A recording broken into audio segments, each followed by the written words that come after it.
వాంతులు ఆపే టాబ్లెట్ వేసుకుంటే సమస్య పూర్తిగా తగ్గిపోయిందనుకోవద్దు.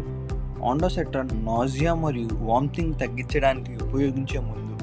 డాక్టర్ సూచించినప్పుడు ఇది ఉపయోగకరమైన మందు.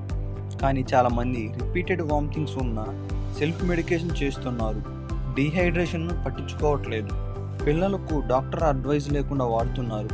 గమనించండి, వామిటింగ్ ఒక సిమ్టమ్ మాత్రమే, కారణం వేరొకటి ఉండవచ్చు. ఫుడ్ పాయిజనింగ్, ఇన్ఫెక్షన్, గ్యాస్ట్రికైటిస్ వంటి కారణాలు ఉండవచ్చు.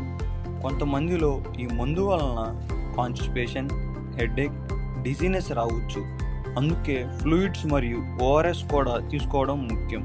Repeated vomitings, severe stomach pain, fever వంటి లక్షణాలు ఉంటే డాక్టర్ని సంప్రదించండి. పిల్లలు, వృద్ధులు డీహైడ్రేషన్ త్వరగా రావచ్చు. డాక్టర్ చెప్పిన డోస్ మాత్రమే వాడండి. వాంతులు తగ్గించడం మాత్రమే కాదు, అసలు కారణం తెలుసుకోవడం కూడా ముఖ్యం. ఈ వీడియో విద్యాపరమైన సమాచారం కోసం మాత్రమే.